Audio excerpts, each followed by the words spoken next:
Mais uma cena bem polêmica envolvendo Yasmin Brunet sobre Davi. Acontece que o participante estava roncando bastante no quarto em que ambos dormem. Então, incomodada com essa situação, Yasmin Brunet foi orientada por Rodriguinho a fazer um certo barulho, um barulho de beijo, que incomodaria Davi ao ponto dele parar de roncar. Então, quando ela entrou no quarto para ela ir dormir, ela fez o barulho em questão e, na ocasião, acordou Davi e, logicamente, funcionou. Ele parou de roncar. Entretanto, a cena gerou certa polêmica nas redes sociais.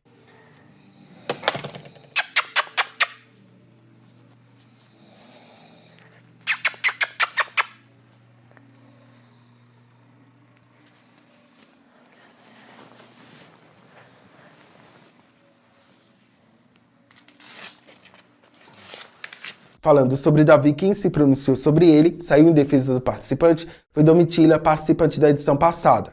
Ela comentou sobre toda a questão envolvendo o participante de estar sendo isolado pela maioria da casa. E eu sei que vai ter um monte de gente aí que vai começar a dizer que é coisa de vitimismo, de palhaçada.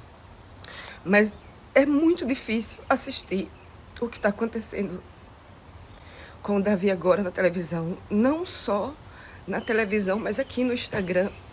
É muito difícil ver em todos os lugares que eu abri o Instagram desde ontem o meu amigo e irmão Fred Nicásio, que se engajou tanto contra o tema do racismo, ser motivo de chacoalha. Como assim? E eu nunca me pronunciei, porque eu sei, eu vivi na minha pele que tem uma massa muito grande que investe no racismo, que tem uma massa muito grande que lucra com o racismo, que tem uma massa muito grande que quer que esse sistema funcione. Olha a minha situação. E eu não quero falar disso nem para ganhar dinheiro, nem por biscoito, nem para ganhar mídia, porque glórias a Deus eu não preciso. Então eu tinha decidido que eu não ia falar sobre esse assunto, porque eu não quero ser bombardeada na internet, mas deu, porque eu já vi a consequência de quando a gente se engaja, você sai como errado. Fiz a minha live com a revista Raça, porque existem muitas pessoas que se interessam pela minha opinião. Para essas pessoas eu quero muito continuar podendo falar. E eu me emocionei muito, porque a maioria das mensagens que eu recebi aqui hoje era dizendo que as pessoas que não têm poder de fala precisam que eu me expresse por causa da forma que eu me expresse. Então, eu queria usar esse momento para lembrar vocês. Dói pra caralho, velho. Ninguém quer ter esse tipo de problema. Eu só quero viver minha vida. Eu podia estar aqui, ó, comemorando 8 anos de relacionamento feliz. Mas quando a gente fala que o racismo dói, quando a gente fala que o buraco é mais embaixo, não é vitimismo. Eu não tô falando sobre o assunto porque eu não aguento, tá ligado? Então, quando eu vejo isso no Twitter, quando eu vejo no Instagram, as pessoas ficam mandando pra mim a forma como a gente se sente fraco, sem opção, sem saber nem como argumentar. Eu fiquei muito abalada. Queria vir aqui dizer pra vocês que se eu não tenho dado mais a cara a tapa sobre esse tema, é porque realmente me faltam forças, é porque realmente as consequências do meu engajamento, do meu jogo, foi pau, velho. Está sendo ainda muito difícil. E principalmente essa palhaçada agora aí que estão fazendo com o Fred Nicásio me pegou num lugar muito emocional. E a única coisa que eu posso dizer pra vocês hoje é isso. Vocês não estão sozinhos, eu sinto com vocês. E eu tô voltando a minha força para poder voltar a hablar do jeito que a gente entende. Porque tudo que nós tem é nós. Por isso que eu fiz a revista Raça, a live lá. E vou estar muito mais ativa aqui sim. Tamo junto. Quem também comentou sobre Davi foi Gretchen. A artista, inclusive, saiu em defesa do participante, que, como eu pontuei, está sendo isolado pela maioria dos participantes da casa. Entretanto, está ganhando público aqui fora. Oi, amores, bom dia. Gente, eu tô aqui vendo os comentários do BBB de ontem e tô assim um pouco indignada, porque desde quando que o Davi foi contratado pelo programa para cozinhar para as pessoas? Para as pessoas reclamarem da carne no feijão, da rabada que não é do jeito que quer. Meu Deus do céu, gente. Se não quer comer, vai lá e faz sua própria comida. Agora, reclamar do menino que tá fazendo, mas deixar de comer não come, né? Senta lá e come, acha bom, mas fica reclamando por trás, mas enche o buchão, né? Gente, eu tô muito indignada com o que estão fazendo com o Davi. E vou dizer, vou fazer um mutirão pra ele. Quero que ele ganhe. Primeiro porque ele é baiano, minha família é baiana, a gente tem o borogodó. E depois porque eu odeio injustiça, odeio maldade. Tô com você, Davi.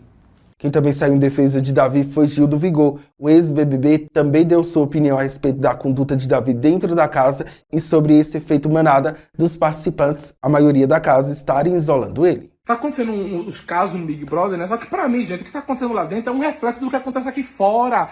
As pessoas nos julgarem sem terem calçado o nosso sapato, os nossos chinelos, entendeu? Porque é muito fácil chegar pra um pobre, sabe? Que lutou a vida inteira, que trabalhou a vida inteira e falar que ele é agressivo. Gente, a gente grita. E eu falei isso dentro do Big Brother também, porque falaram, Gil, tu grita, eu tenho medo de você. A gente grita, gente, porque foi assim que a gente aprendeu na nossa vida. Mas é falta de educação. Mas imagina pegar 3 ônibus pra ir pra faculdade, chegar em casa de meia-noite, tem que dormir 3 da madrugada para acordar de 6 para ir trabalhar, quase não dormindo, para tentar conseguir mudar de vida. Porque a desigualdade é tão grande que você faz o mesmo ou mais do que outros e você sempre está atrás. Isso começa a gerar um desespero, uma revolta que a gente quer gritar, gente. Mas infelizmente alguém que não calçou dessa porta nunca vai te entender. Vai só te julgar.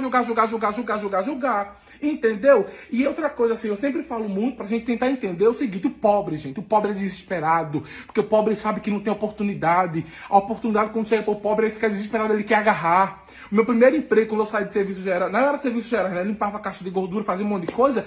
Quando eu fui pro emprego, eu sentava no computador, eu queria chegar às 6 da manhã, porque eu queria agarrar aquela oportunidade, porque eu sabia que talvez eu não tivesse outra. Então o desespero às vezes faz com que a gente se passe mesmo. Mas é se passar, porque a gente pensa, caramba, se eu perder essa chance, se eu não me mostrar, se eu não acontecer, então o desespero é por falta de oportunidade. Porque se você sabe que você vai ter várias oportunidades depois dali, você vai cagar para aquilo. Mas quem realmente toma aquilo como sério, como importante, se desespera, gente. Então não dá para você esperar que um pobre que nunca teve chance, que quer mudar de vida, que quer mudar a vida da família dessa pessoa, haja normalmente como se tudo estivesse bem, tá tudo maravilhosamente bem. E outra coisa sobre a educação financeira que eu vou trazer aqui esse debate para vocês, é um vídeo longo mesmo, é um vídeo de realidade. Goste ou não goste, é um vídeo de realidade. Por quê? É muito fácil um monte de educador financeiro que nunca foi pobre, que nunca passou pelas dificuldades, falar assim, como eu saí de R$1 a R$1 milhão. É uma mentira. É uma mentira.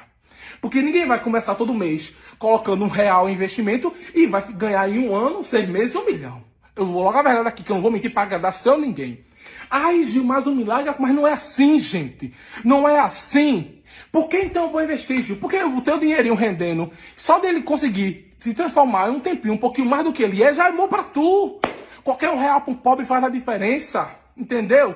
Então o investimento te dá o quê? A capacidade de entender o teu consumo, entender que você, o seu consumo, entender ele precisa ser controlado e aí, quando você tem consciência do consumo, transforma a tua realidade, a tua vida, a tua consciência. Por isso que é tão importante a gente pensar nisso.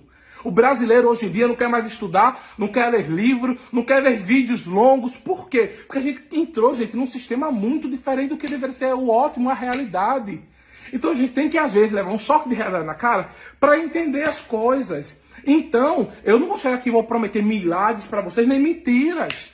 Agora sim, quando você vê seu dinheirinho rendendo, um pouquinho, e aquele pouquinho vai virando muito para você, para a tua realidade, que você entender que você tem que estudar para você conseguir entender e aprender maneiras de ganhar uma rendinha extra, como a gente fala, não tá lascado, que a gente de fato tem como utilizar nosso conhecimento, nossos talentos, nossos dons, para conseguir, gente, gerar renda para nós mesmos. E assim sim, dessa renda extra, pegar aquele dinheiro e investindo, e aos pouquinhos tornar aquilo um império, porque assim é possível, entendeu?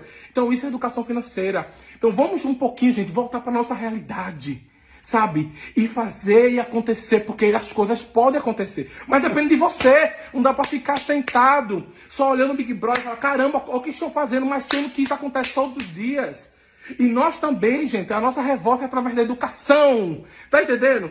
Quer falar, quer protestar, protesta. Mas vamos estudar também. Bora mostrar para essas pessoas como a educação, entendeu? É o pior dos cancelamentos, porque Ninguém cancela pobre somente na internet não, gente. Nós somos cancelados todos os dias. Eu, graças a Deus, consegui mudar de vida. Mas eu passei no meu PhD, entendeu? Eu passei no PhD sem nada. Foi na luta. Sem aula de inglês, sem nada. Autodidata, porque é o que eu queria. E todo brasileiro que luta, que batalha é igual a mim, gente. E é isso, tá? Um pouquinho da realidade pra nós. Beijo. Então, finalizamos o vídeo. Deixa o like, comentário, compartilhamento e inscrição. Trago atualizações em novos vídeos aqui. Até lá, então. Tchau, tchau.